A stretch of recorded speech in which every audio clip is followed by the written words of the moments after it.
হরে কৃষ্ণা, রাধে রাধে। তোমরা সব কেমন আছো? আশা করছি অনেক অনেক ভালো আছো। আর আমার অল্প কথার গল্পতে সবাইকে অনেক অনেক স্বাগত জানাই। নতুন একটা সুপ্রভাতে আমি চলে এসেছি আমার অল্প কথার গল্প নিয়ে। তো সকাল সকাল উঠে আজকে একটু দেরি হয়ে গেছিলো, ঠাকুর ঘরে গিয়েছিলাম। দিয়ে ঠাকুর ঘরের কাজ কমপ্লিট করে নিয়ে আরতি করে আর আন্নিক করে নিয়েছি, এখন অর্চন করাইনি। আর গাছ থেকে অনেক ফুল তুলে এনেছি, দেখো এই যে দেখছো কত ফুল তুলে নিয়ে এসেছি। আজকে ফুলগুলো দেখছি, একটা সুতো নিয়েছি, সূচ নিয়েছি, কাঁচি নিয়েছি, হাতে আসন নিয়েছি। মানে ঠাকুর ঘরের জায়গাটা খুব ছোট, তো তার জন্য এইখানে বসে মালাগুলো করব। তো চলো মালাটা কমপ্লিট করে নিয়ে তারপরে গোপুসোনাদেরকে পরিয়ে কেমন লাগে প্লিজ কমেন্ট করে জানিও।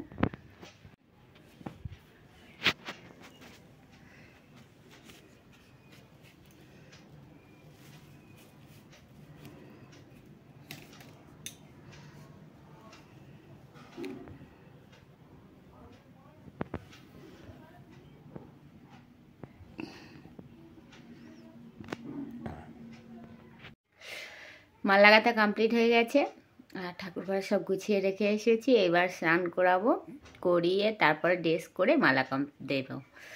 তো গোপুসোনাদেরকে সকালে মুড়ি দিয়েছিলাম, যে দেখছো মুড়ি দিয়েছিলাম। আর কালকে রাতে রুটি ছিল 2 পিস, তো সেটা নিয়ে আমি প্রসাদ পেতে বসে গেছি।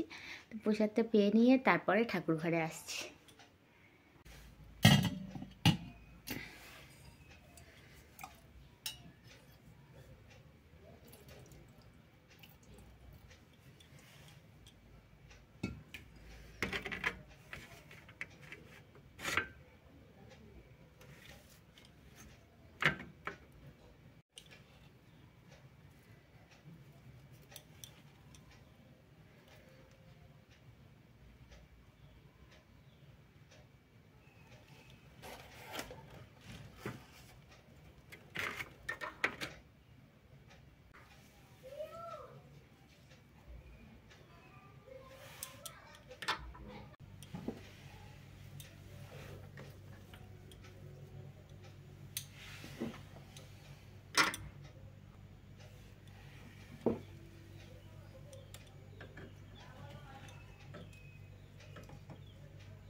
তো রান্নাবান্না করা কমপ্লিট হয়ে গেছে।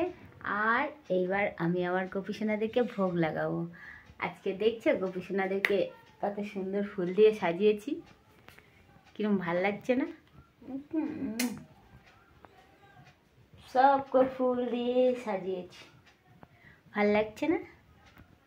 তো চলো রান্না হয়ে গেছে, বেলা অনেক হয়ে গেল, ভোগটা লাগিয়ে দিই।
তোমার দাদাভাই সবে কাজ থেকে এসছে, এসে খাওয়া দাওয়া করে আবার কাজের সাইডে বেরিয়ে গেছে, আসবে কিছুক্ষণ পর।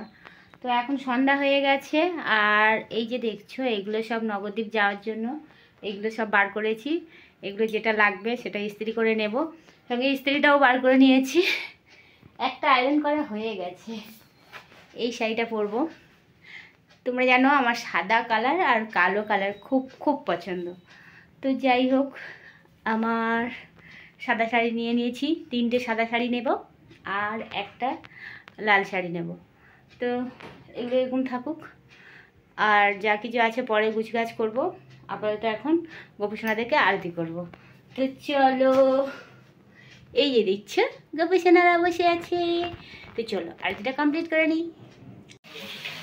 তো এই দেখো গোপীসোনাদের জন্য চাউমিন বানাচ্ছি। তো আজকে সন্ধ্যাবেলা গোপীসোনাদের জন্য চাউমিন খেতে দেব, আর আমরাও প্রসাদ পাবো। চলো চাউমিনটা ভালো করে নাড়িচাড়ি লাগিয়ে নিই।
প্রসাদ পাওয়ার পরে সব মায়েরা